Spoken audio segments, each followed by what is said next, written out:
Fala guerreiros de Atena, aqui quem fala é o Sérgio Barros e sejam bem-vindos ao Katsu X. No vídeo de hoje vamos ter um Katsu Responde, onde eu respondo as perguntas de vocês. Lembrando que as perguntas não são feitas nos comentários desse vídeo, e sim na aba comunidade aqui do canal. Então aproveita e já deixa aquele like gostoso, se inscreva no canal, e falamos demais e sem mais enrolações, vambora pro vídeo!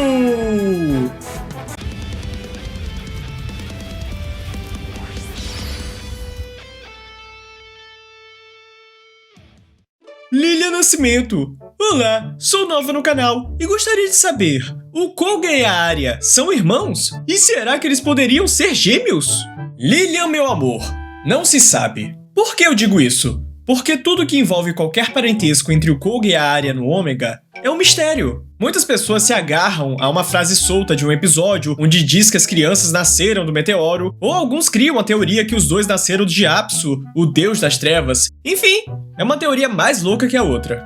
Mas o contexto todo da ligação de Koga e Arya com o Meteoro das Trevas é revelado lá no flashback de Marte, onde dá pra ver nitidamente que eles não nasceram do meteoro. Eles eram crianças comuns da vila de Rodório que estavam com seus pais mortos os segurando. Saori, quando viu esses dois bebês, é que começou a usar todo o seu poder além dos seus limites para impedir o meteoro de atingir aquelas crianças. Afinal, segundo essa ideia louca que as crianças nasceram do meteoro, qual seria o sentido do meteoro as matar?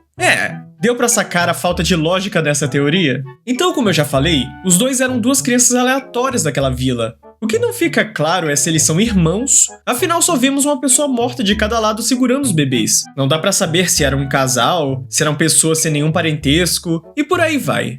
Eduardo Santos. Olá, Sérgio, responde minha pergunta, por favor. Qual o sentido que o Odisseus de Serpentário possui? Tipo, ele tem dominado o 8º ou o 9º? Valeu e um abraço. Cara, ainda não foi revelado. As informações oficiais que a gente tem é que o Cavaleiro de Serpentário, tanto da era mitológica quanto Odisseus, são os cavaleiros mais poderosos dos 88 existentes. Mesmo o poder da destruição não ser o forte deles, ou melhor, eles não tendo nada a ver com o poder da destruição. Sabemos que ele provavelmente despertou o 8º sentido, por ter ido até o rio Aqueronte de boas, e que tem algum poder especial que o fez ressuscitar. Além do mais, o fato dele ter sido selado é porque ele queria se elevar ao nível dos deuses, ou seja, ele devia estar chegando ou chegou no nível divino, e pelo temor dos deuses, ele foi apagado. Então não dá pra saber bem se ele despertou ou não o 9º sentido, afinal, formalmente, com esse nome, 9º sentido, ele nunca foi apresentado na série, apenas o episódio G o menciona. Provavelmente esse é o nome oficial do sentido, mas temos que esperar pra ver o Kurumada anunciar. Monstros e aventuras. Por que o escudo de Atena não pode ser usado para curar o Seiya, já que ele anula qualquer ataque e já curou a própria Atena? O escudo de Atena não tem poderes curativos. O que é dito sobre ele é que ele pode defender os golpes dos deuses, e sua luz é capaz de expulsar todo o mal. Contudo, a maldição de Hades provém do poder direto de outro deus. Talvez por isso nem mesmo o escudo de Atena seria o suficiente para retirar a espada invisível do Seiya. Pontife Sullivan. Olá, Sérgio. Minha pergunta pode ser um pouco idiota, mas eu tenho certeza que todo mundo reparou e eu não ligo em comentar. A minha pergunta é, o que é aquilo nos olhos de Odisseus? Maquiagem? E não diga que aquilo era para deixar o personagem belo, como você diz com o Shaka e o Afrodite. Cara, como eu aprendi com o professor nota 10, não existe pergunta idiota. Existem pessoas idiotas que têm preguiça de responder. E cara, a resposta que eu tenho pra te dar é justamente isso. Odisseus é pra ser um ser beirando o divino. Literalmente, quando Xion olha pra ele, ele fala que tem a mesma beleza de antes. Personagens belos na cabeça do Kurumada são personagens andrógenos, ou seja, que têm características de ambos os gêneros, masculino e feminino. E você acha o quê? Que Odisseus reviveu e veio uma maquiagem pronta na cara dele? Não, é simplesmente a forma que Kurumada encontrou para mostrar o quanto ele era mais belo. Alisson Spies. Como o tema se teletransportou de Jamiel até o santuário, não tinha barreira de Atena para impedir ele? Bem, a gente pode considerar um erro, mas também podemos explicar a situação da seguinte forma. Sasha estava erguendo uma barreira, além da que já existe no santuário, para impedir que os espectros de Hades ressuscitem, correto? Quando Alone/Hades chegou, Sasha já estava no seu limite, tanto que Alone facilmente quebrou aquela barreira, por Sasha já estar exausta. Acredito eu que nem a barreira que já existia podia ser mantida, e por isso Tema pôde chegar lá de buenas. Caio Rômulo! E aí, Sérgio, beleza? Parabéns pelo canal! Por que os mangás de CDZ não são totalmente coloridos? Como faz para adquirir uma versão totalmente colorida? Caio, é porque nenhum mangá é colorido. Sempre foi tradição os mangás serem preto e branco. Todos eles. De uns tempos pra cá, é que alguns mangás começaram a ser coloridos totalmente. Como Next Dimension, por exemplo. Mas a sua maioria ainda é em preto e branco. E sinto muito. Você não vai encontrar CDZ totalmente colorido em lugar algum. Aí você me pergunta, por que eles não fazem todos os mangás coloridos? Aí eu te respondo que... eu não sei. Talvez para economizar? Ou simplesmente é a tradição muito forte mesmo. Igor! Opa, Sérgio! Os Cavaleiros de Prata variam entre Mach 2 e Mach 5? Os Cavaleiros de Ouro já que atingem a velocidade da luz, em qual Mach eles estão? Eles atingem exatamente Mach 874.030. E sim, a diferença de um Cavaleiro de Ouro para um Cavaleiro de Prata é grande. É um profundo e obscuro abismo. Para vocês terem noção, o Mach 5 equivale a 6.174 km por hora. A velocidade da luz equivale a 1.079.252.848,8 km por hora. Eita, fio!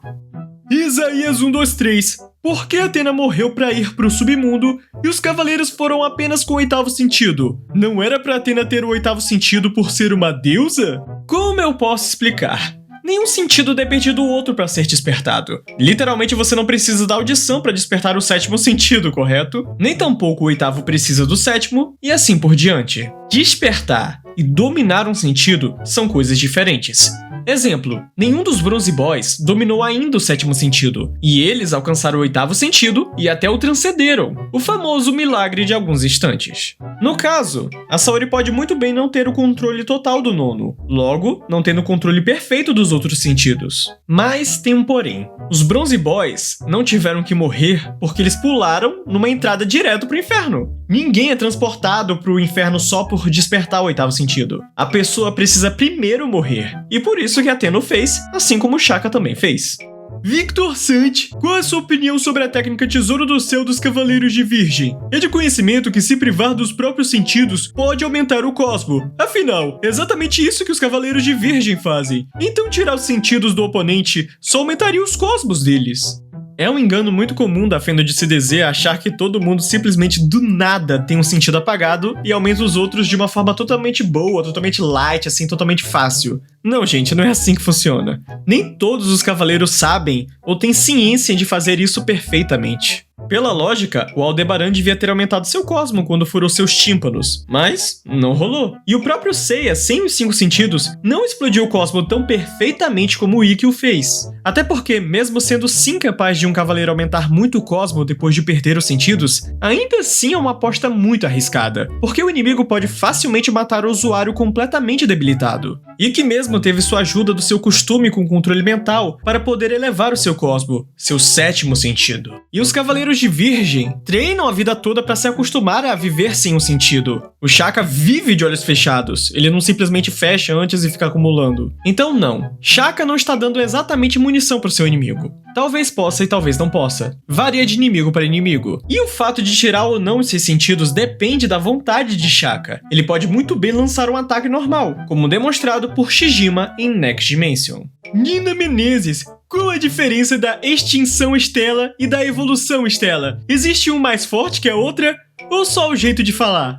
A extinção estelar é basicamente o cosmo do cavaleiro emanado em uma forma de anéis de luz que vão envolvendo o inimigo. A revolução estelar são punhos, exatamente isso, punhos na velocidade da luz lançados contra o inimigo. E se um é mais forte que o outro, bem, eu não sei responder.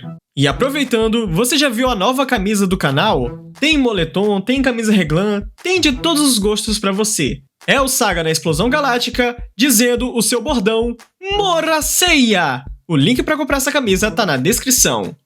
Arthur Lafayette, responde essa por favor! Porque só às vezes que a máxima de um golpe não funciona 2 vezes contra o mesmo cavaleiro ocorre. Em várias lutas, os cavaleiros recebem 2 golpes iguais e o dano é o mesmo em outras lutas. O segundo golpe é ineficaz. Você que lute pra responder essa. Valeu! É sério, vocês têm que parar de levar tudo no literal. Eu já expliquei isso em outros vídeos. É uma expressão para dizer que os cavaleiros são altamente adaptativos aos ataques. Ou seja, só de ver, eles já reconhecem o ataque e bolam jeitos dele não ter mais efeito. Contudo, isso está condicionado ao poder do cavaleiro. Se um cavaleiro de ouro ataca um de bronze, é óbvio que o ataque vai funcionar diversas vezes, pois o cavaleiro de bronze ainda não tem capacidade de acompanhar o movimento e nem o poder de um cavaleiro de ouro. William Tael, olá, por favor, sem interpretar a voz. Como que a exclamação de Athena tem o poder de um Big Bang? Obviamente é um exagero que não se faz jus na prática, enquanto o poder de todos os 12 dourados só resulta no poder do Sol na saga de Hades. Bem, vamos ilustrar cada uma. Primeiro que a exclamação de Athena, naquela hiperbólica forma de se falar, tem o poder de um Big Bang em miniatura, e não do literal mesmo. O efeito visual da exclamação de Athena parece uma bomba atômica no mangá. Daí a comparação, pelo efeito visual parecer de fato uma explosão. É basicamente o cosmo elevado de 3 cavaleiros de ouro em um único ponto. Já o poder dos 12 dourados no Muro das Lamentações era a elevação do cosmo dos 12 cavaleiros de ouro ao máximo para extrair a luz do sol contida dentro das armaduras. E por isso a comparação com o Sol, ou melhor, com o brilho do Sol. Mas nesse caso foi algo mais literal, o poder do brilho do Sol mesmo. Isso criado por 12 homens superpoderosos aliados às suas armaduras. E é isso, guerreiros. Se você curtiu esse vídeo, acesse o que tá aparecendo aí na tela agora. E não esqueça de comprar uma camiseta Katsu X para poder ajudar aqui o canal. É isso, até a próxima, valeu!